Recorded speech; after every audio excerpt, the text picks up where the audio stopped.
effet, bienvenue à vous. Nous sommes au 5 août 2021. Le 4 août 2020, pour ceux qui s'en souviennent encore, c'est à cette date précisément que le port de Beyrouth, au Liban, a connu une double explosion. Explosion qui a fait au total 214 morts et plus de 6000 blessés. Ce mercredi, dans la douleur et dans la colère, le peuple libanais a commémoré le premier anniversaire. Raison pour laquelle nous posons le débat ici parce que nous avons aussi chez nous un port autonome de Lomé. Car jusqu'à ce jour, plusieurs Libanais n'ont pas encore regagné leur domicile détruit par cette explosion, je vais dire. Ce mercredi également, au Burkina, le Nord a connu une attaque. Après 2 mois, je vais dire de pause. Attaque terroriste faisant encore des morts. Les autorités en charge de la défense disent avoir neutralisé certains assaillants. De la colère, oui.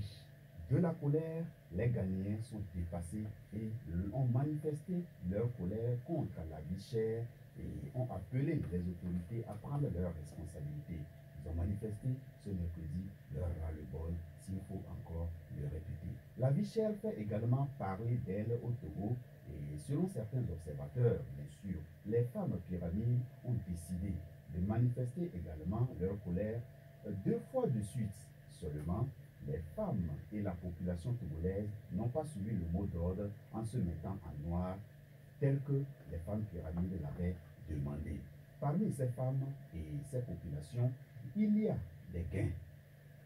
Les gains, oui, ils pleurent leur chef traditionnel, sinon leur roi. Le roi Agwaoto, Tobe Agwaoto Savado, Zanku Lawson 8. L'illustre disparu nous a quitté le week-end dernier. Parmi ceux qui pleurent le roi Daniro, il y a certains qui font partie des partis politiques, si nous pouvons le dire comme cela, sinon qui sont membres des partis politiques. Partis politiques au sein de parmi lesquels nous comptons l'ANC et la DMK. L'ANC et la DMK qui en ce moment ne s'entendent pas à proprement parler.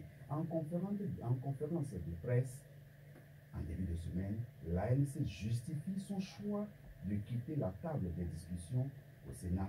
Et nous allons écouter Jean-Pierre Fabre à la conférence de presse qui donne les raisons.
Concertation nationale entre acteurs politiques et les conclusions, nous allons en parler avec celui que nous recevons pour vous à ce effet.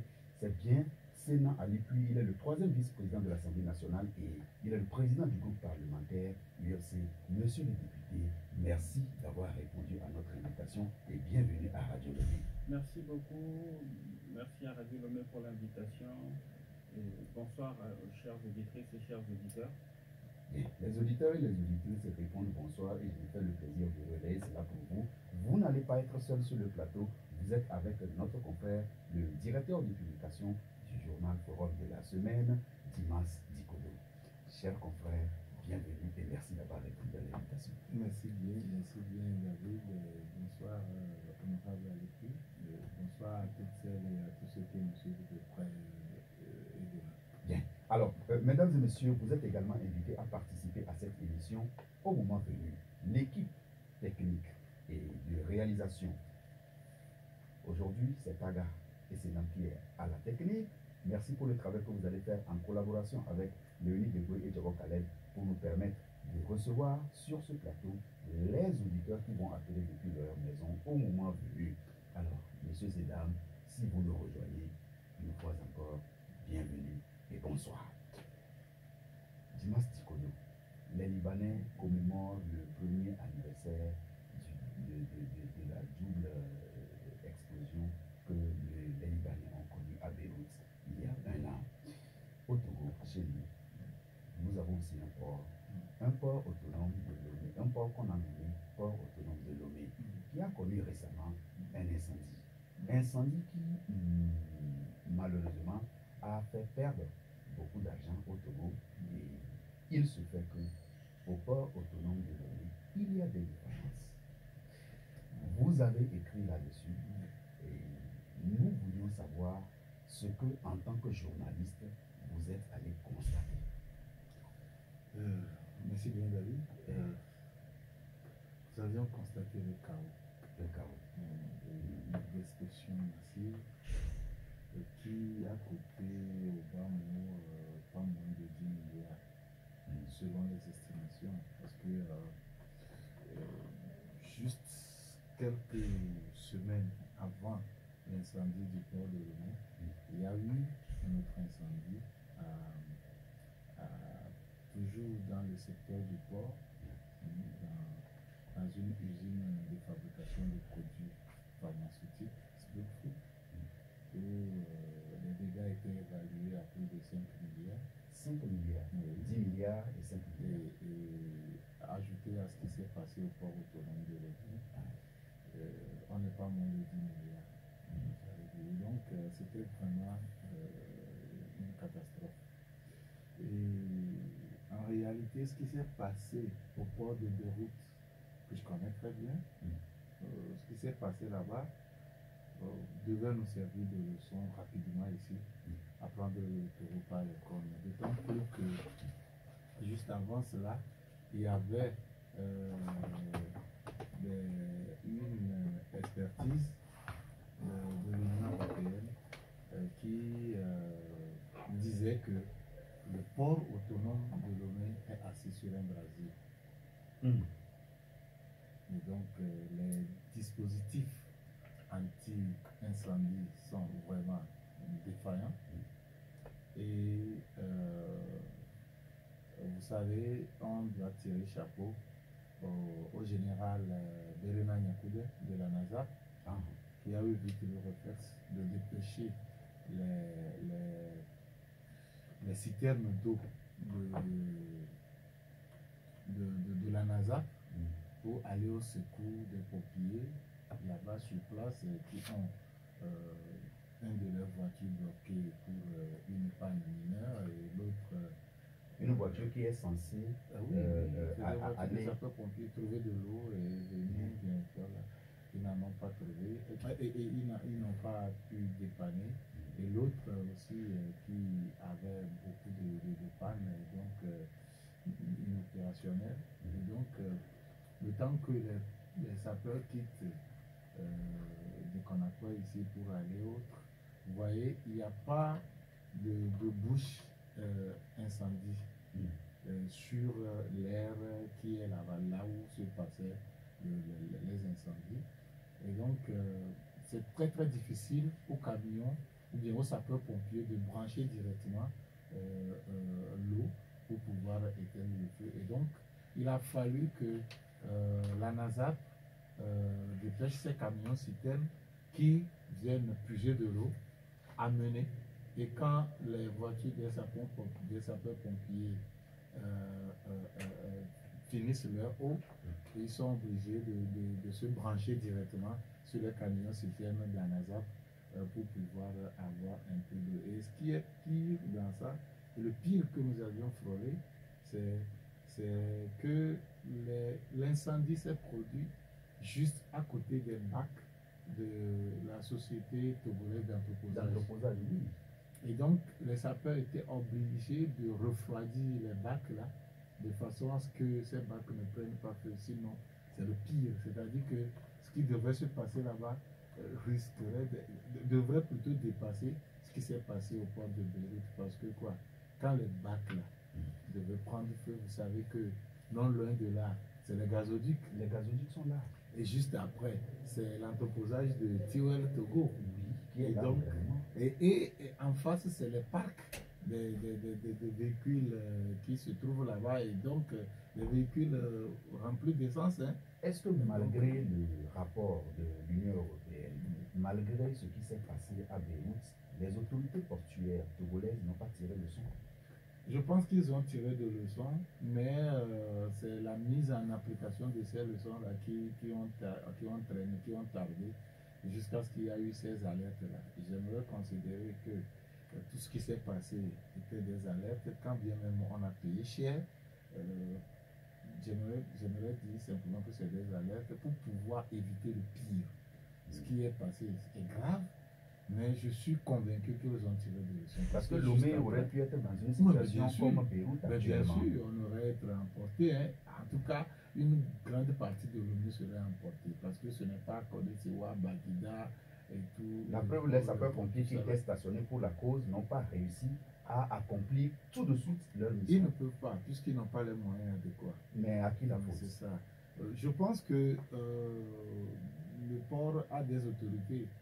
Et il y a eu ce qui s'est passé exactement, c'est qu'au moment de la construction de l'aire d'entreposage de Bolloré, il y a beaucoup de paramètres qui n'ont pas été pris en compte. Et je pense que c'est là où le problème a commencé. C'est qu'il n'y a pas raison. Est-ce que les services de contrôle ont fait à l'époque leur travail comme cela se doit pour dire ce que vous êtes en train de faire comme travaux sur le port, enfin au port autonome de Lomé ne correspond pas aux normes portuaires? Ils ont fait leur travail, mais comme cela se doit, non, je ne dirais pas. Parce que cela ne répondait pas obligatoirement aux normes de sécurité des ports. Parce que toutes ces défaillances ont été relevées par des experts de l'Union européenne qui étaient arrivés. Et donc, ce qui veut dire que ce qui a été fait ne répondait pas nécessairement aux normes qui devaient régir la construction d'un port avec toutes les mesures de sécurité qu'il faut. Donc, mais juste après cela, ce qui est intéressant, c'est que juste après cela, tous ceux qui sont impliqués dans la sécurité dans le pays se sont réunis et ont tiré les conclusions. Mais les autorités dans ce pays se réunissent toujours. Mais si de pareilles situations doivent arriver, pour nous qui sommes dans la population, il doit y avoir inquiétude. Qu'est-ce que les rencontres et les réunions donnent concrètement? Parce que là, on dit qu'une enquête est ouverte, les enquêtes sont toujours ouvertes, dit-on, mais les résultats ne sont jamais au courant. Oui, on dit souvent chez nous que un homme intelligent ne se salit pas 3 fois avec une défécation. C'est-à-dire que ça touche le pied et tu envoies la main pour voir qu'est-ce que j'ai touché, et après tu envoies ça au bout du nez pour sentir. Donc quand vous faites ça jusqu'à 3 fois, ça veut dire que vous n'êtes pas intelligent. Si nous sommes là, ce qui s'est passé à Beyrouth ne peut pas nous servir de leçon. Ce qui s'est passé au port, dans notre propre port, ne peut pas nous servir de leçon. Et on va atteindre le pire. Ah ouais, le pavillon militaire, hein. Ben, il y a Sprufoot, il y a la centrale. Non, il y a ah oui, il y a eu la centrale Kekeli. Il y a la centrale Kekeli. Et oui, et puis il y a le port autonome de Lomé. Alors qu'on n'a même pas fini de pleurer, ce qui s'est passé au Grand Marché, avec tout ce que ça a laissé comme... les marchés de Kara et de Lomé. Voilà, plusieurs marchés d'ailleurs. Les maisons des jeunes de Kara et de Lomé. Et de Lomé, vous voyez. Donc, je pense qu'il est temps. Il est temps qu'on repositionne nos armes sur les épaules en ce qui concerne la bataille contre l'incendie. Pour le moment, nous n'avons même pas encore commencé pour dire qu'on peut venir à bout de cela. Parce que vous voyez nos arrondissements. En réalité, tous nos arrondissements, que ce soit arrondissement de commissariat ou bien des communes, les communes doivent disposer de moins 3-4 véhicules d'incendie. De moins 3-4 véhicules d'incendie, de façon à ce que quand il y a un incendie dans un arrondissement, dans une commune, ceux qui sont là-bas peuvent commencer d'abord avant que les autres ne viennent au secours. Mais ici, non. Non. Et ça ne met personne. Non, c'est pas que ça ne met personne, on ne peut pas dire ici, mais je pense que, voilà, parce que nous voulons voir des actions. Je pense que ça doit aller mouvoir, mais il faut poser des actes concrets. Et je peux vous dire que, excusez-moi, je peux vous dire que, juste après, j'ai été saisi par certains écrits, après avoir écrit sur le document, j'ai été saisi par certaines personnalités de la diaspora, et qui avaient pris contact il y a de cela quelques mois, avec des sapeurs-pompiers d'un certain nombre de pays, notamment le Canada. Ils ont pris attache avec, mais je vous assure, il y a un certain nombre d'autorités dans le pays qui ont fait foirer cela. Et chez nous ici au Togo, j'ai le nom. C'est pas possible. Et la note du président du corps des sapeurs-pompiers, par exemple du Canada, dit que c'est à cause de la non-réactivité de telles personnalités que nous n'avions pas pu envoyer les matériels anti-incendie, les matériels aux sapeurs-pompiers. Cette note-là est rentrée dans les mains des autorités compétentes? Je pense que à l'heure actuelle, oui. Et il n'y a pas d'action apparemment. Pour le moment, pas d'action visible, mais d'après ce qu'il m'a dit, par exemple, le président des sapeurs-pompiers, d'après ce qu'il a dit, avec un certain nombre de Togolais de la diaspora, il y a le ministre en charge de la sécurité qui a pris le dossier en main pour pouvoir régler les choses lui-même personnellement en apaisant les cœurs là-bas et en voulant vraiment mettre les choses en application. D'autant plus que les appareils qui étaient destinés au Togo, les voitures d'incendie, tout ce qui concerne les besoins des sapeurs-pompiers au Togo devaient nous être affectés gratuitement. Gratuitement, oui, ce n'est pas des choses qu'on voudrait vendre. Et donc, c'est des choses mises à notre disposition, mais pas des négligences de certains nombres de gens qui devaient agir parce que ça les concernait au premier chef. Par ces négligences, on n'a pas pu obtenir ces instruments. J'ai les documents, j'ai les contacts, j'ai tout pour pouvoir rentrer en contact avec ces gens pour pouvoir vérifier tout ce que je dis. Bien. Alors, restons toujours au port autonome de Lomé où la corruption est grandissante. Vous avez également écrit dessus pour dénoncer un certain nombre de choses qui se passent au port autonome de Lomé, qui n'arrangent pas les citoyens lambda. Qui continue malheureusement, parce que qu'est-ce qui s'était passé, sur quoi nous sommes penchés, c'est que à un moment donné, il y a certains agents des corps habillés au niveau relevant de l'OTR, oui, qui vont plomber, mettre des scellés sur des véhicules qui arrivaient. Et ces scellés ne sont pas mus par le contenu des marchandises qui se trouvent là-bas, mais c'est des scellés qu'on peut dire volontaires pouvant leur permettre de rançonner les citoyens. Alors, on ne donne pas de reçu. On ne donne pas de reçu. Ce qui se passe, c'est que quand votre voiture est scellée, les agents vous exigent un certain nombre de montants. Ils peuvent dire 100 000 francs. La plupart du temps, c'est 100 000 francs, négociable quand même. Ça vient parfois à 80 000, 90 000. Vous payez et puis ils sautent les plombs et vous pouvez sortir. Comment ça? Voilà.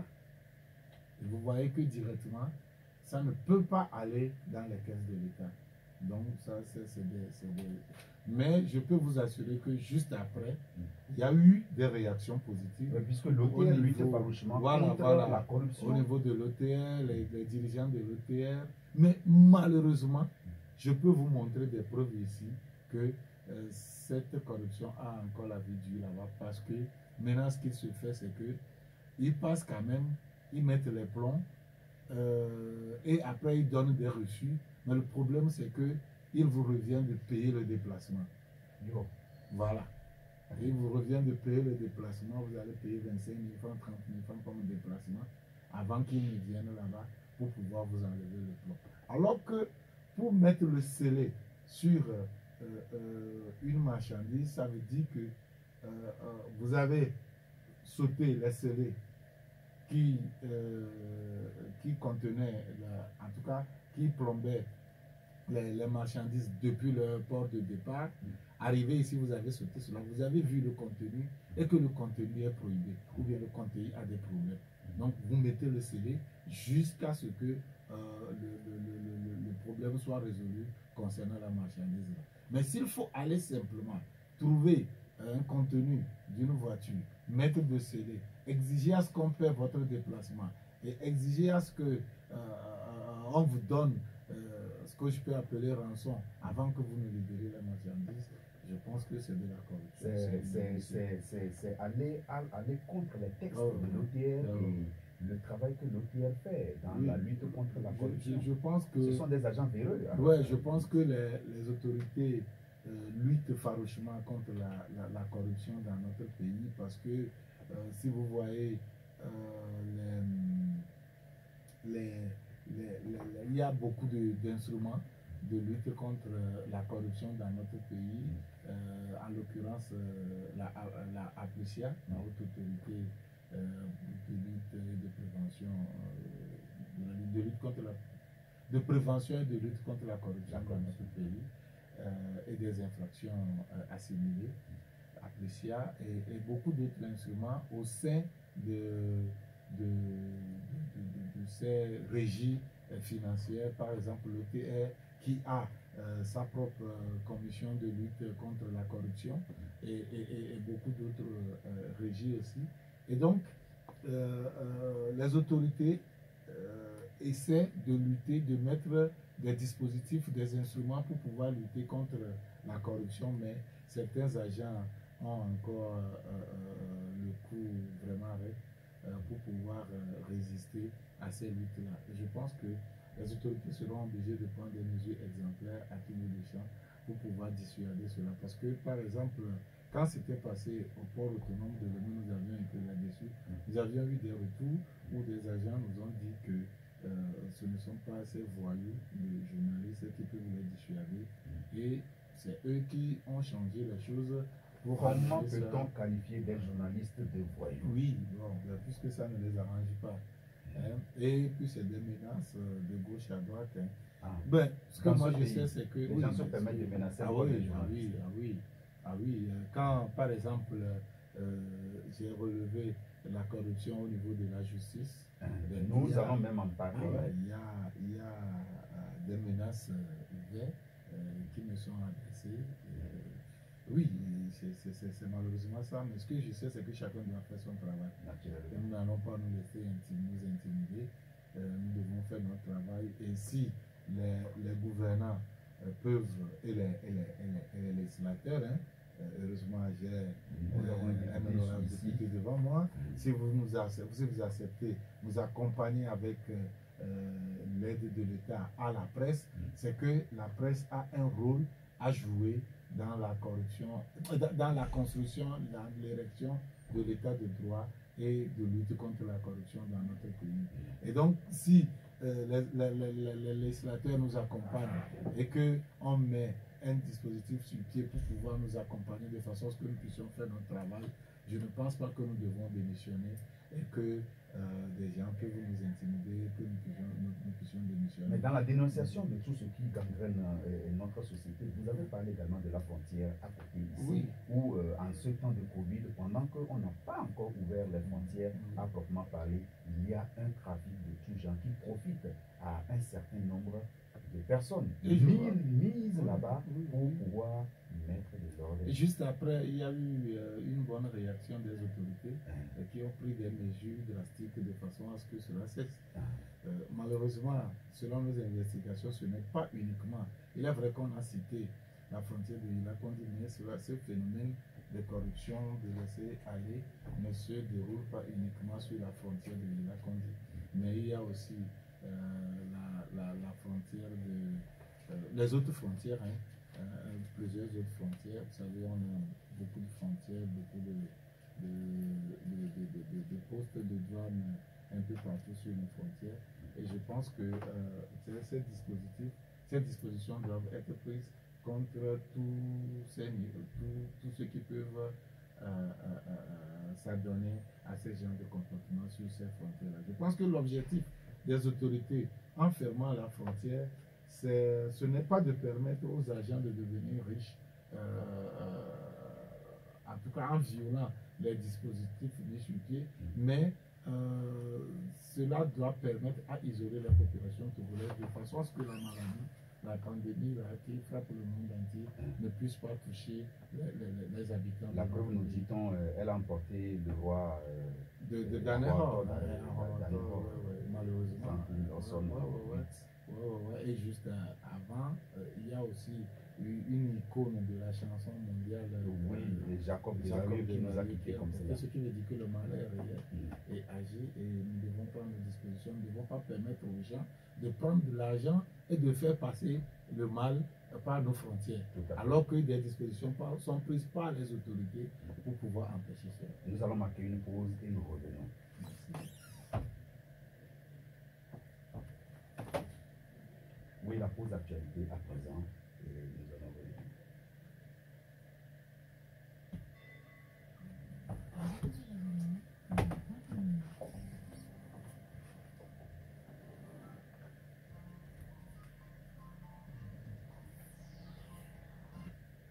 Et c'est l'heure pour le Flash Actualité dans cette émission Flash Actualité qui sera présentée par Marie-Claire Bagnou. Marie-Claire Bagnou, bonsoir.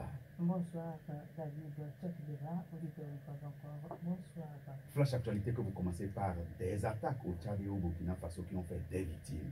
Effectivement, au Burkina Faso, une attaque a visé population et soldats hier mercredi dans l'après-midi.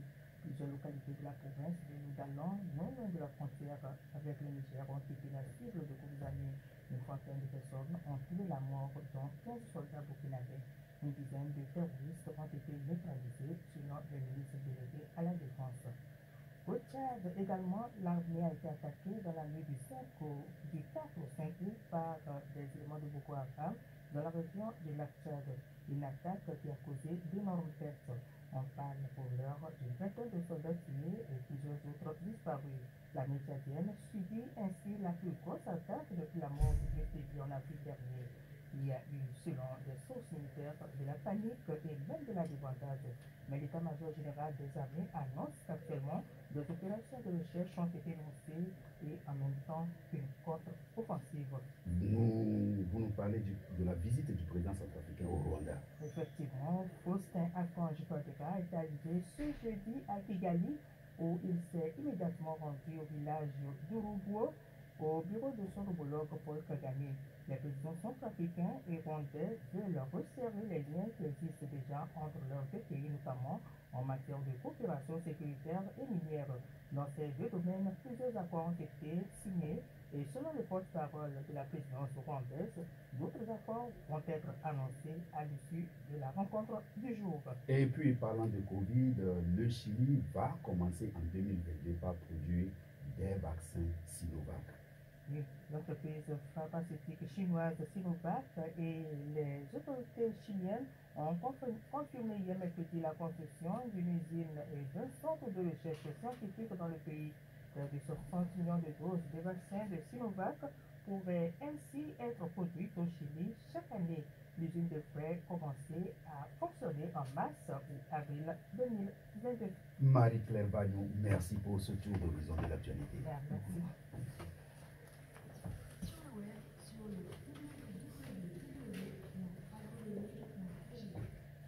Et mesdames et messieurs, nous revenons dans l'émission au cours de laquelle nous décryptons l'actualité et nous recevons pour vous notre confrère Dimas Dikodo. Dimas Dikodo qui était en train de nous parler justement d'un certain nombre de choses qui se passent dans le pays qu'il a, avec ses rédacteurs, ses confrères, dénoncés. Et nous allons le laisser souffler un tout petit peu et nous reviendrons. Le temps pour nous de nous tourner vers notre invité. J'ai nommé Sénat Alipu. Il est le troisième vice-président de l'Assemblée nationale. Il est le président du groupe parlementaire UFC. Monsieur le député, une fois encore, bienvenue à Radio Lomé. Bonsoir, bonsoir, merci beaucoup. Je tiens à apporter une petite précision. Depuis mon élection comme troisième vice-président le 25 mars 2021, j'ai remis ma démission comme président du groupe parlementaire et nous avons procédé à l'élection de l'honorable Moïse Komi Agbanou, le député de GIO, qui est le nouveau président du groupe parlementaire. Bon, comme je continue à jouer une partie de son rôle pour faire la transition, cela sème un peu de confusion, mais dans les faits, j'ai bel et bien quitté cette fonction-là. Impeccable. Alors, nous sommes tout heureux et nous savons que vous avez participé activement à la concertation nationale entre acteurs politiques. Et les conclusions sont sorties, mais apparemment, vous ne vous êtes pas trop entendu à cette concertation avant que les conclusions que nous avons, qui sont très longues, au total 15 pages, ne sortent. Que s'est-il passé concrètement? Je pense qu'il est très important de respecter le peuple togolais. Nous, politiques, comme d'autres corps, nous devons nous professionnaliser, nous devons faire preuve de sérieux dans le travail que nous faisons. Pour nous retrouver au dialogue, le critère retenu est d'avoir participé à une des 3 dernières élections législatives de 2018, locales de 2019, présidentielles de 2020. À l'issue de ces 3 élections, il y a 21 partis qui répondent à ce critère et qui ont été invités. Il y en a 17 qui ont répondu favorablement. Et ensuite, le quart s'est retiré et nous nous sommes retrouvés à 16. Et nous avons donc fait le travail que 16 partis sur 21 peuvent faire, ce qui fait une proportion d'environ 80% des personnes invitées et qui ont fourni ce travail-là. Qu'est-ce que vous avez fait à cette partie-là pour que cette partie vous quitte? Ils ne nous ont pas quittés pour des raisons de stratégie politique. Certains ont préféré ne pas participer à la discussion et pour des raisons qui leur sont propres. D'autres ont donné l'impression d'avoir quitté la discussion alors qu'en réalité, si on veut